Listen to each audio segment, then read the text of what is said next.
Jadi sulit bagi kami untuk menembus gerbang hidayah itu. Berat. Karena dari kecil sudah dididik dengan studi Holland Spragen. Sudah dididik oleh Belanda. Dari Sondag School, katekismus, sampai menjadi pendeta. Benteng yang begitu kuat dalam kekafiran. Sulit dirobohkan. Lalu orang tanya, apa alasan saya masuk Islam? Oh, saya nggak pernah masuk Islam. Islam yang masuk ke dalam saya. Ini tuh beda.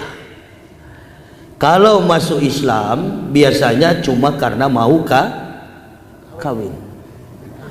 Kalau orang masuk Islam biasanya cuma ikut-ikutan. Itu masuk Islam. Asal sudah ketemu dengan apa yang ia niatkan, sudah boleh keluar lagi. Tapi kalau orang yang Islam masuk ke dalamnya, itu pilihan. Pilihan dari siapa? Allah. Al-Baqarah dan Quran Surah An-Nur itu kontras. Di Al-Baqarah bilang begini, innal ladzina kafaru sawa'un 'alaihim a ansartahum am lam tunsirhum la yu'minun. Saya jadi hati-hati bicara karena sound system. Susah saya meledak-meledak, takut saya dia tak keluar suaranya. Ini Al-Baqarah. Sekalipun engkau meyakinkan Muhammad, orang kafir la yu'minun, tidak akan beriman. Itu dalam Al-Baqarah versi mu'alaf. Versi mu'alaf. Ini mu'alaf.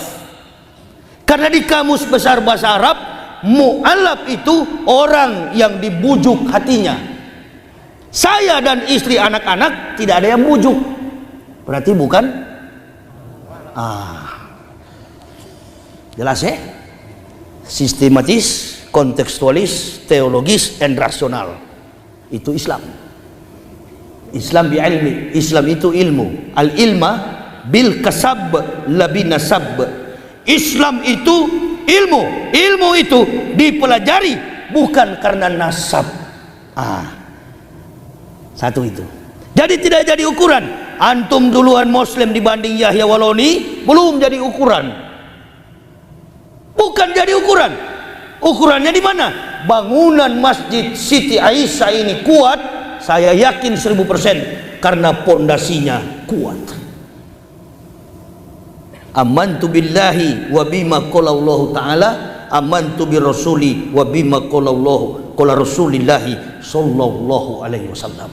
Amantu billah, beriman kepada Allah, wa bima qala Allah Ta'ala, dan mengamalkan apa yang diperintahkan oleh Allah. Makanya ada sistematika ketika orang beriman mengucapkan dua kalimat syahadat, asyhadu an la ilaha illallah wa asyhadu anna Muhammadar Rasulullah. Tidak hanya beriman kepada Allah, tetapi dia juga beriman kepada Nabi Muhammad. Kalau sudah beriman kepada Nabi kita Muhammad sallallahu alaihi wasallam, berarti kita sudah beriman kepada 123.999 nabi yang diutus Allah. Di dalamnya ada 25 rasul. Masya Allah. Nabi itu ada 124.000, tapi 123.999 nabi gagal. Coba panggil ahli sejarah, bibliologi, ahli sejarah, teologis, teolog, filsuf. Tidak ada nabi yang berhasil kecuali satu, baginda Rasulullah Muhammad sallallahu alaihi wasallam. Nabi yang terakhir gagal itu jaraknya 3.500 tahun dari Musa alaihissalam. Moses. Karena ini kitab Kristen ini suka dirubah-rubah. Musa diganti Moses, Daud diganti David. Makanya orang Solo banyak yang roboh-roboh nama. Isa diganti Yesus. Isa diganti Yesus. Saya aneh lihat orang berdebat di YouTube. Sampai sekaliber Zakir Naik pun menyebut Yesus itu Isa, berarti awam. Beliau awam, bukan ahli. Di dalam studi antropologi linguistik, budaya dan bahasa, kalau saya tanya kepada ibu bapak, saudara-saudaraku rahimakumullah, ada orang bernama Ahmad, ada orang bernama Suyono, mana di antara dua orang ini orang Jawa? Mari kita buka. Ini saya bikin 8 satuan kredit semester supaya kita tahu bahwa Islam itu hebat. Ada dua orang, satu bernama Frederick, satu bernama Donald, satu bernama Saipul. Mana orang Indonesia? Saipul. Satu bernama Jesus, satu bernama Isa, satu bernama Joshua Hamasya. Mana Nabi yang ke-24 yang disebut dalam bahasa Arab Isa yang sebenarnya?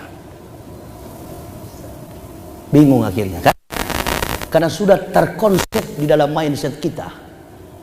Bible Kristen itu kita anggap Injil, kita sebut Injil. Isa kita hubungkan terus dengan Yesus. Bahasa asli Isa itu, nama di kampungnya adalah Joshua Hamasya. Lahir di Bethlehem tanggal 6 sebelum Masehi. Dalam buku saya halaman 86, Profesor Dr. JLCH Christian Abineno, seorang teolog Kristen terkemuka, berkata, sampai hari ini kita tidak tahu secara persis tanggal, bulan, dan tahun berapakah Yesus itu dilahirkan. Lihat Abineno, ibadat jemaat dalam abad-abad pertama, Badan Perpustakaan Kristen BPK Jakarta 1961 halaman 64. Yang berkata ini bukan Yahya Waloni, yang mengatakan ini pendeta kaliber kelas dunia Abineno, teolog terkemuka di kalangan Kristen. Dia yang berkata, sampai hari ini kami tidak tahu secara persis tanggal, bulan, dan tahun berapakah Yesus dilahirkan. Berarti tahun 2006 Pak Maruf Amin, Ketua MUI, menurunkan fatwa menyebut Natal itu haram. Tapi begitu 2018 mau calonkan diri jadi presiden, dia berdiri di depan kamera lalu mengatakan, selamat hari Natal. Udah ngos-ngosan pula, selamat hari Natal. Dulu haram. Apakah menyebut selamat Natal itu haram? Saya tidak. Banyak jamaah yang WA ke saya, Ustaz, betulkah selamat Natal itu haram? Tidak. Tidak semudah itu mengharam-haramkan orang Islam. Tapi kalau kita lihat dari versi otak pendeta, mereka mengatakan kami tidak tahu secara pasti. Berarti bukan haram. Begitu kita mengucapkan selamat Natal bukan haram, berarti sama-sama goblok dengan kafir. Mana lebih keras kira-kira? Keras boleh, tapi ilmiah, sehingga lawan tak mampu untuk membendung. Lapor polisi pun nggak mempan ini. Karena ini bukan saya bilang, saya cuma menyampaikan. Pendeta sendiri yang ngomong, tidak ada data secara persis Tanggal 25 Desember itu adalah hari kelahiran anak dewa matahari. Perjalanan inilah yang mendorong saya untuk mencari tahu di mana letak kelahiran Al-Masih atau Yeshua HaMashiach. Dia lahir di Bait Lam, Bethlehem. Tanggal 6 sebelum Masehi. Romawi menjajah Yerusalem dari tahun 65 sebelum Masehi sampai 6 Masehi. Isa dilahirkan 6 sebelum Masehi. Nabi kita Muhammad dilahirkan 21 April tahun 571. Jelas kan? Sehingga kita di kalangan umat Islam ada yang merayakan Maulud Nabi. Nggak usah lagi kita bilang itu haram. Kalau antum tidak mau ikut, tidak apa-apa. Nggak apa-apa, itu kan syukur. Sedangkan Kristen saja yang salah dirayakan Natal. Antum ngomong apa? Berhenti tuh menghina-hina sesama Muslim. Bidah kafir kepada sesama hanya memperkokoh benteng kafir itu. Makanya orang kafir mencari titik kelemahan di mana ada keretakan perpecahan antara ukhuwah Islam. Ini saya paling tidak suka kalau dengar ada penceramah yang suka menjustis sama Muslim. Karena saya suka kalau orang Islam itu bersatu. Saya bukan NU. Kalau